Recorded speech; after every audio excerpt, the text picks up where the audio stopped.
اعوذ باللہ من الشیطان الرجیم، بسم اللہ الرحمن الرحیم۔ سورہ بقرہ آیت نمبر 26۔ سب سے پہلے آیت دیکھتے ہیں لفظی ترجمے کے ساتھ۔ ان اللہ لا یستحیی ان یضرب مثلا ما بعوضۃ فما فوقها۔ ان اللہ بے شک اللہ، لا نہیں، یستحیی شرماتا، ان یضرب ان کے یضرب وہ بیان کرے، مثلاً مثال، ما بعوضۃً ایک مچھر کی، ما بعوضۃً خواہ ایک مچھر کی، فما یا فوقہا اس سے بھی ہلکی چیز، فاما الذین پھر وہ لوگ، آمنو جو ایمان لائے، یا ترجمہ ایسے بھی کر سکتے ہیں فاما الذین پس رہے وہ لوگ، آمنو جو ایمان لائے، فیعلمون پس وہ جانتے ہیں، انہ الحق کہ بے شک یہ سچ ہے، من ربہم ان کے رب کی طرف سے، وَأَمَّا الَّذِينَ اور رہے وہ لوگ، کفروا جنہوں نے کفر کیا، فَيَقُولُونَ پس وہ کہتے ہیں، ماذا کیا، اراد اللہ ارادہ ہے اللہ کا، بہذا مسئلہ اس مثال سے، اللہ کیا چاہتا ہے اس مثال سے، یضل بہ وہ گمراہ کرتا ہے اس سے، کثیراً بہت ساروں کو، ویہدی اور راہ دکھاتا ہے، بہ اس سے یعنی ان مثالوں سے، کثیراً بہت سوں کو، وما یضل اور نہیں وہ گمراہ کرتا، بہ اس سے، الا الفاسقین مگر صرف نافرمانوں کو، گناہ گاروں کو۔ اللہ تعالیٰ نے اس کتاب ہدایت میں لوگوں کو سمجھانے کے لیے مثالیں بھی دی ہیں، اور اللہ تعالیٰ نے مثالیں اپنی مخلوق کی، حقیر سے حقیر چیز اور اعلیٰ سے اعلیٰ چیز کی دی۔ قرآن مجید میں سورہ حج آیت نمبر 73 میں مکھی کی مثال دی، سورہ عنکبوت آیت نمبر 41 میں مکڑے کی مثال دی، سورہ اعراف آیت نمبر 176 میں کتے کی مثال دی، سورہ جمعہ آیت نمبر 5 میں گدھے کی مثال دی۔ کفار اور منافقین جب قرآن کے چیلنج کا جواب نہ دے سکے تو اعتراض کر دیا۔ اللہ تعالیٰ کو ایسی مثالوں کی کیا ضرورت تھی؟ فرمایا اللہ تعالیٰ کسی بھی چیز کو بطور مثال بیان کر سکتا ہے، یہ کوئی عیب کی بات نہیں کہ اللہ اس سے حیا کرے۔ وہ مثال خواہ مچھر کی ہو یا مکھی کی، مکڑی کی، یا اس سے بھی جو حقیر چیز ہو، مثلا مچھر یا پر، یا اس کا ایک ذرہ۔ مچھر سے بڑھ کر ہونے سے مراد اس کی یہ بھی ہے کہ بڑی چیزیں مثلا مکھی، مکڑا وغیرہ بھی ہو سکتی ہیں۔ حقیقت یہ ہے کہ جس طرح بڑی سے بڑی مخلوق اللہ کی ہے، اسی طرح چھوٹی سے چھوٹی مخلوق وہ بھی اللہ کی، اور یہ تمام مخلوق اللہ کی قدرت اور غیر اللہ کی بے بسی پر دلالت کرتی ہے۔ اس سے پچھلی آیات میں اللہ تعالیٰ نے بارش اور آگ، بجلی کی چمک، یہ مثالیں بیان کی جو منافقین کا حال تھا، تو وہ کہنے لگے کہ ایسی چھوٹی چھوٹی مثالیں اللہ تعالیٰ ہرگز بیان نہیں کرتا۔ اس پر یہ آیت نازل ہوئی۔ جب قرآن پاک میں مکڑی اور مکھی کی مثال بیان ہوئی تو مشرک کہنے لگے، بھلا ایسی حقیر چیزوں کی بیان کی قرآن جیسی اللہ کی کتاب میں کیا ضرورت؟ تو جواباً یہ آیتیں اتریں اور کہا گیا کہ حق کے بیان کرنے سے اللہ ہرگز نہیں شرماتا، خواہ وہ کم ہو یا زیادہ۔ ربیع بن انس فرماتے ہیں، یہ مچھر کی مثال مستقل ایک مثال ہے جو اللہ تعالیٰ نے دنیا کے بارے میں بیان کی ہے۔ مثلاً مچھر جس وقت بھوکا ہوتا ہے زندہ رہتا ہے، جہاں موٹا ہوا تازہ ہوا مر گیا۔ اسی طرح یہ لوگ ہیں جب دنیاوی نعمتیں دل کھول کر حاصل کر لیتے ہیں، وہیں اللہ کی پکڑ آ جاتی ہے۔ جیسے اور جگہ فرمایا، فلما نسوا ما ذکروا بہ، جب یہ ہماری نصیحت بھول جاتے ہیں تو ہم ان پر تمام چیزوں کے دروازے کھول دیتے ہیں، یہاں تک کہ اترانے لگتے ہیں، اب دفعتاً ہم انہیں پکڑ لیتے ہیں۔ ایک حدیث میں آتا ہے، اگر دنیا کی قدر اللہ کے نزدیک ایک مچھر کے پر کے برابر بھی ہوتی تو کسی کافر کو ایک گھونٹ پانی بھی نہیں پلاتا۔ دوسرے یہ معنی بھی ہیں کہ اس سے زیادہ بڑی اس لیے کہ بھلا مچھر سے ہلکی اور چھوٹی چیز اور کیا ہوگی۔ تو ان مثالوں کا مطلب دنیا کی حقیقت بتانا بھی ہے اور اللہ کی مخلوق کی حقیقت بتانا بھی ہے۔ اسی طرح قرآن میں ایک جگہ کہا، اے لوگوں ایک مثال بیان کی جاتی ہے، کان لگا کر سنو، جنہیں اللہ کے سوا تم پکارتے ہو اگر وہ سارے کے سارے جمع ہو جائیں تو بھی ایک مکھی بھی پیدا نہیں کر سکتے، بلکہ مکھی اگر ان سے کچھ چھین لے جائے تو یہ اس سے واپس نہیں لے سکتے۔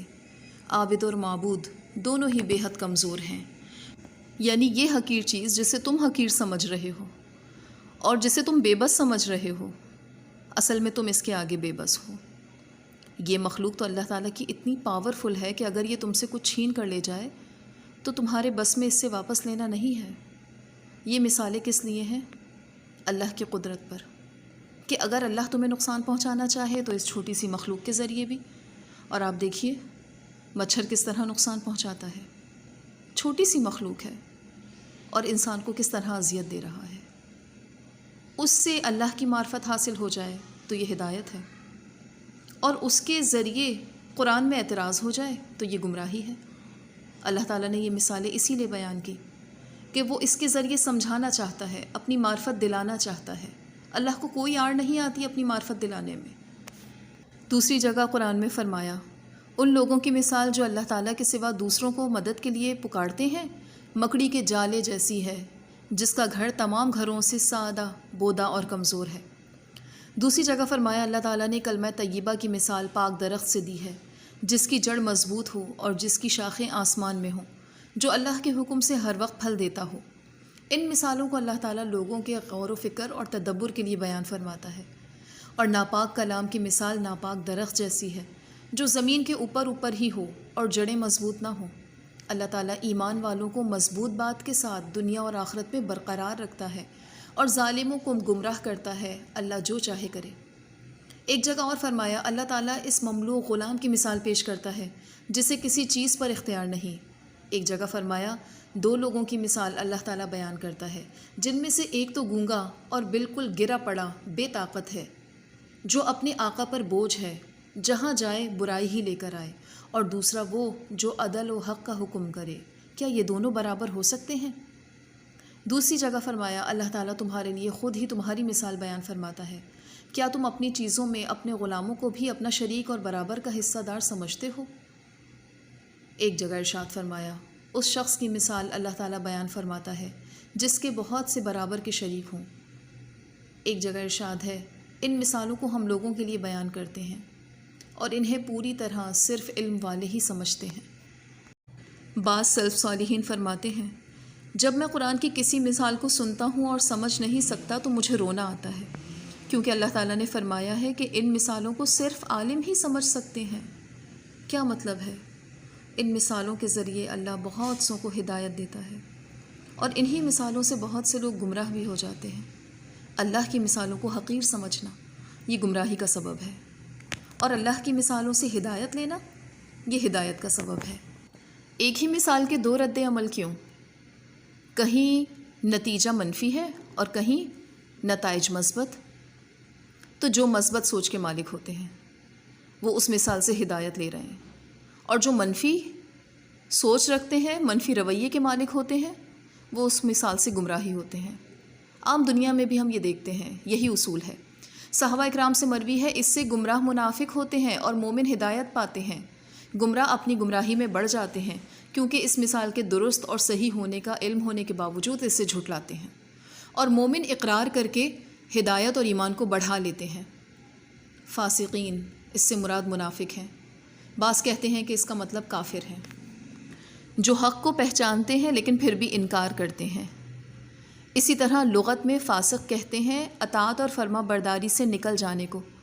جب چھلکا ہٹا کر خوشہ نکلتا ہے تو عرب کہتے ہیں فسقت۔ چوہے کو بھی فویسقہ کہتے ہیں کیونکہ وہ اپنے بل سے نکل کر فساد کرتا ہے۔ اللہ کی اطاعت سے نکل جانا، کبھی کبھی مومن بھی ایسا کرتا ہے کہ وہ اللہ کی اطاعت سے نکل جاتا ہے، لیکن یہاں پر فسق سے مراد اللہ کی اطاعت سے کلی طور پر نکل جانا، بالکل باہر نکل جانا، جو کہ کفر کہلاتا ہے۔ اور یہ فاسق نافرمان ہی کرتا ہے جو اللہ کی اطاعت سے حد سے نکل جاتا ہے۔ ہر زمانے میں ملیریا اور ڈینگی کی وجہ سے مچھر انسان کے لیے آزمائش بنے رہے۔ مچھر کی آنکھ میں 6 کونوں والے کئی سو عدسے ہوتے ہیں۔ سوئی کے نوک والے 6 ڈنگ ہوتے ہیں۔ ایک ڈنگ سے کھال کاٹتا ہے، پھر دوسرے ڈنگ کو کھال میں ڈالتا ہے اور خون کی وینز ڈھونڈتا ہے، پھر تیسرے ڈنگ سے اس میں ایک کیمیکل ڈالتا ہے تاکہ خون جم نہ جائے، پھر خون چوستا ہے اور یہ خون انڈے بنانے کے لیے جمع ہو جاتا ہے۔ صرف مادہ مچھر کاٹتی ہے۔ مچھر چھوٹا سا ہوتا ہے مگر کام چھوٹے نہیں ہوتے۔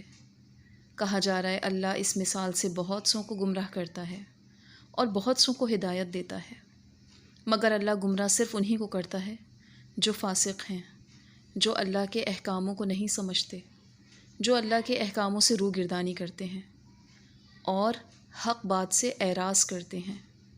حقیقت کیا ہے؟ ایک مچھر کی حقیقت کیا ہے؟ یہ اللہ کی وہ مخلوق ہے جس نے انسان کو تکلیف دی ہے، جس نے انسان کا جینا محال کر دیا۔ اللہ تعالیٰ ان آزمائشوں کے ذریعے، ان تکلیفوں کے ذریعے اور ان مخلوقوں کو ذریعے راہ راست پر لانا چاہتا ہے۔ یہ چھوٹی سی تکلیف جو تم سے برداشت نہیں ہوتی، اس چھوٹی سی مخلوق کے خالق کو سمجھو۔ جب وہ تمہیں تمہارے کیے کا انجام دے گا، بدلہ دے گا، تو وہ کیسے برداشت ہوگی؟ آیت میں فرمایا ہے فما فوقہا، مچھر کے اوپر اس کے پر ہوتے ہیں جو اس سے بھی ہلکے ہوتے ہیں۔ مچھر کے پر کے اوپر ایک مائکروسکوپ پیراسائٹ ہوتا ہے۔ یہ ایک جاندار فما فوقہا جو مچھر سے بھی حقیر چیز ہے، جو تمہیں اپنی آنکھوں سے نظر بھی نہیں آتی۔ اللہ تعالیٰ کو تو تمہارے اعمال کی اور غلط کاموں کی مثال دینے کے لیے ایسی چیزوں کو سامنے لانے میں کچھ مشکل نہیں۔ جو اتنی باریک چیزیں، ہلکی چیزیں تمہیں نظر نہیں آتی، اپنے اعمال، اپنے کرتوت کیا دیکھو گے؟ اللہ تعالیٰ اسے دیکھ رہا ہے۔ جو اتنی ہلکی چیزوں کی مثال کے ذریعے تمہیں سمجھاتا ہے، تو وہ تمہارے اعمال دیکھنے پر بھی قادر ہے۔